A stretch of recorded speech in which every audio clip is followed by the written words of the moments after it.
হ্যাঁ ভাই, 1000 পিস মতন মিষ্টি দাও তো। হ্যাঁ তো মিষ্টি কি করবো বোন? হ্যাঁ বুড়ি আজ ডাক্তারি পাশ করে বাড়ি ফিরলো যে, হ্যাঁ সবাইকে মিষ্টি মুখ করে দেবে না। তুই ডাক্তারি পাস করে ফেললো?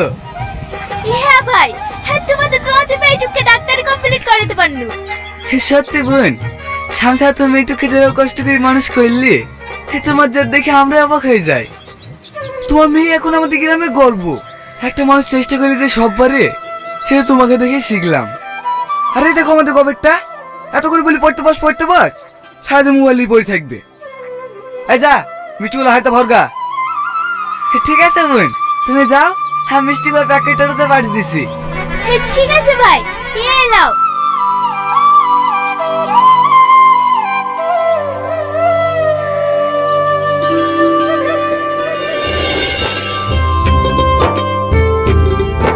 তোর মা কোথায় গেছে সালমা? মা জামেলা ভাবিদের বাড়ি গিয়েছে। দুটো চুড়িদার গড়াতে দিছিল তো, চুড়িদার দুটো লাসতে গিয়েছে। বাসা নানি, আজকেই চলে যাবি? হ্যাঁ নানি, যে ওষুধগুলো দিয়েছি টাইম খাচ্ছ তো?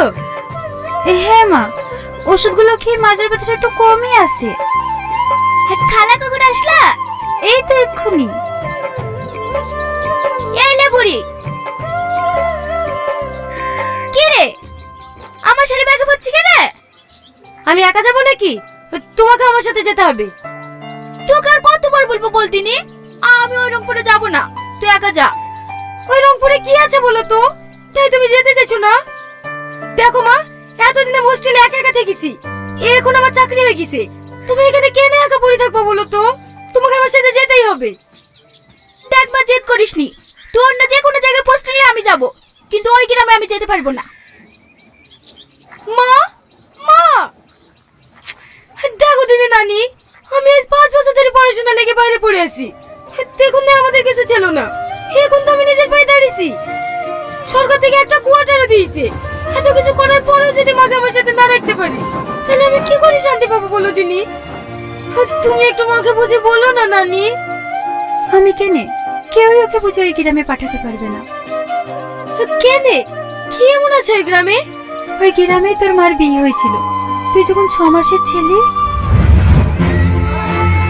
এই তো কাবিনের টাকা এক্ষুনি বেরিয়ে যা বাড়ি থেকে। এ বাড়িতে তো ছায়াও জন না পড়ে।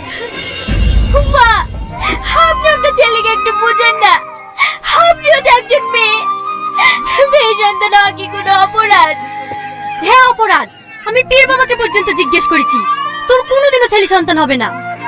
আমি কত আশা করেছিল বংশে প্রদীপ জ্বালানোর জন্য আমার একটা লাতি হবে, আর তুই শেষে কিনা একটা মেয়ে জন্ম দিলি। তোর এই বাড়িতে কোনো জায়গা নাই। আমাকে দাঁড়ি দেন না মা, দরকার হলে আমি এই বাড়িতে কাজের মেয়ের মতো থাকবো। দেখবেন এই মেয়েটা একদিন বংশের মুখ উজ্জ্বল করবে। একটা মেয়েতে করবে বংশের মুখ উজ্জ্বল? ও তো দুদিন বাদ দিয়ে বিয়ে করে পরের বাড়ি চলে যাবে। অত কথা বলার কি দরকার মা? ঘর রক্ষাতে বাড়ি বের করে দাও। ঠিক আছে, তোমাদের কার কষ্ট করতে হবে না, আমি চলে যাচ্ছি।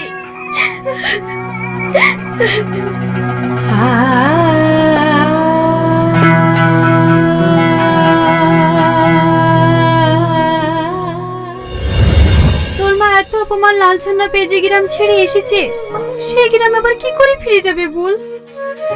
মা জীবনে এত কষ্ট সহ্য করেছে, আমাকে কোনোদিনও বুঝতে দেয়নি।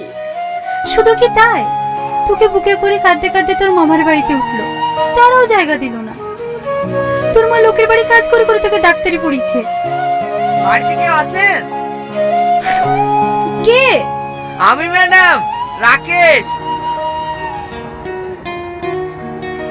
গাড়ি চলে এসছে, কখন যাবেন?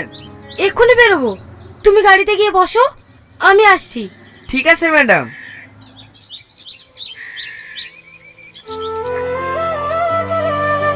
মা, আমাকে জোর করিস নি মধু, আমি যাব না, তুই যা। আমি নানির মুখে সব শুনেছি, তোমার মেয়ে আজ সফল। তোমার মেয়েকে ওদের সামনে দাঁড় করে আজ গর্ব করা উচিত। তুমি যেতে চাইছো না কেন? লজ্জা তো পাওয়া উচিত ওদের। আর তাছাড়া তুমি কোয়ার্টারে থাকবা, সমস্ত বাজার আমি তোমাকে করে লিখে দেবো, তোমাকে বাইরেও বেরোতে হবে না। চলো না মা, তুমি না গেলে আমার একটুও ভালো লাগবে না। আচ্ছা ঠিক আছে, চ। আর খাবো না মা। আচ্ছা ঠিক আছে, খেলে। না না মা, লেট হয়ে যাচ্ছে। আরে আরে, টিফিনটা তো লিজা। আসছি মা। সাবধানে যাস। ঠিক আছে মা।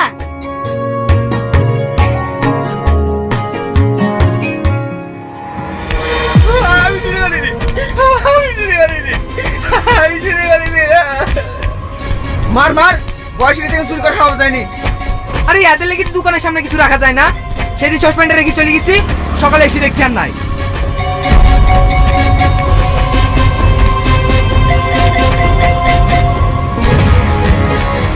ড্রাইভার, গাড়ি থামাও।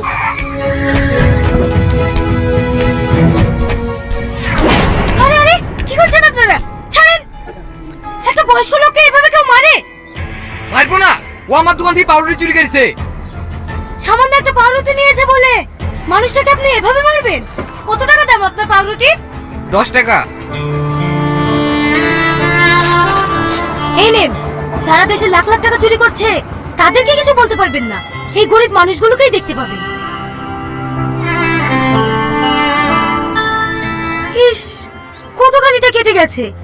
আপনি আমার সাথে আসুন, আপনার ট্রিটমেন্ট করাতে হবে।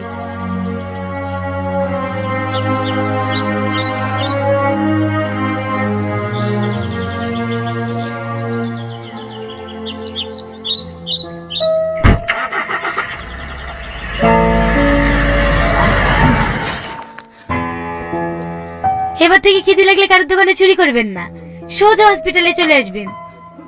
আমি আপনাকে টাকা দেব, কিছু কিনে খেয়ে নেবেন। আমি চুরি করতে চাইনি মা, দুদিন ধরে কিচ্ছু খাইনি। খোদার জ্বালা সহ্য করতে না পেরি একটা পাউরুটি লিয়েছিল। দুদিন ধরে কিচ্ছু খাননি? না। কেন? আপনার বাড়িতে ছেলে মেয়ে কেউ নেই?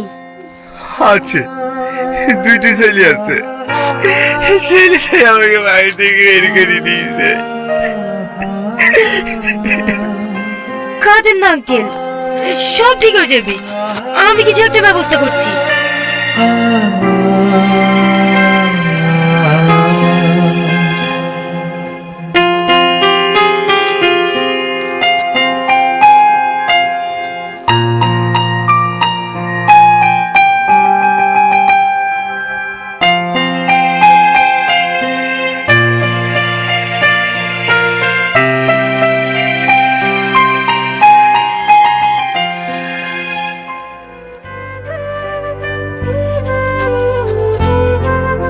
আঙ্কেল, খাবারটা খেয়ে নিন। কি হলো, নিন।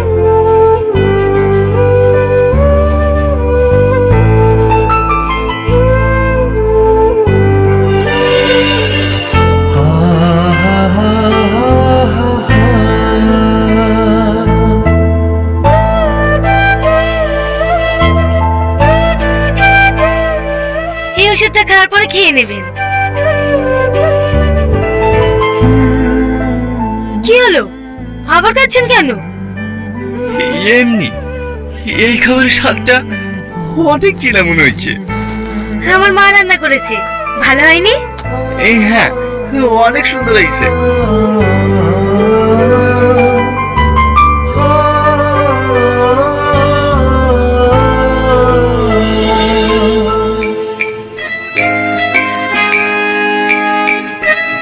এইদিকে বাথরুম আঙ্কেল, যান আপনি হাত মুখ ধুয়ে নেন, খাওয়া দাওয়া করে আপনাকে আশ্রমে রেখে আসবো। ঠিক আছে মা। কার সাথে কথা বলছে পরে? তুমি? তুমি এনাকে চেনো নাকি মা? মায়া, এটা আমাদের মেয়ে? না, এটা আমার মেয়ে। তুমি তো ছেলে চাইছিলা, তুমি মেয়ে কোথায় পাবা? মা, এটা আমার আব্বা। হ্যাঁ মা, আমি তোর আব্বা। না, ও তোর আব্বা না। তোমার লজ্জা করছে না বাপের পরিচয় দিতে? সেদিন মেয়ে সন্তান হয়েছিল বলে আমাদেরকে বাড়ি থেকে দূর দূর করে দাঁড়িয়ে দিয়েছিল। আর মেয়ে এখন ভালো জায়গায় পৌঁছে গেছে দেখি অধিকার জমা দিচ্ছ। না না মায়া, আমি ওখানে নিতে আসিনি। যে মেয়েকে আমি অভিশাপ দিয়ে বাড়ি থেকে দূর দূর করে দাঁড়িয়ে দিয়েছি, তারও দেখার আমি কিভাবে চাইবো? আমি তো ছেলে চাইছিলাম। জানো মায়া, আমার দুটো ছেলে হয়েছে, তারাই আমাকে বাড়ি থেকে বের করে দিয়েছে। আমি সব সময় ভেবেছি শুধু ছেলেরাই পারে বংশের মুখ উজ্জ্বল করতে, কিন্তু না, তুমি দেখে দিয়েছো মেয়েরাও পারে বংশের মুখ উজ্জ্বল করতে। কন্যা সন্তান কোনো অভিশাপ না, কন্যা সন্তান হলো আশীর্বাদ, যারা মা বাবাকে সারা জীবন আগলে রাখে। তুমি অনেক সুখী মায়া, তুমি অনেক সুখী। তোমাদের উপর যে অন্যায় অত্যাচার আমি করেছি, তার শাস্তি আমি পেয়ে গেছি। আমি যে তোমার কাছে ক্ষমা চাবো, সে মুখও আমার নাই।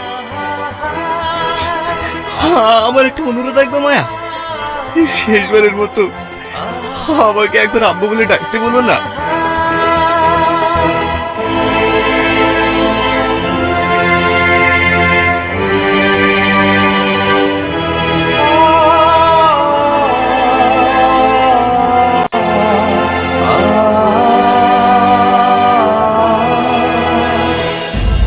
ঠিক আছে মায়া, বলতে হবে না।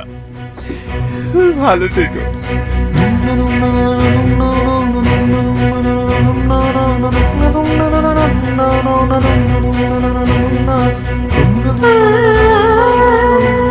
পরি, জামা তোর আব্বাকে ফিরিলে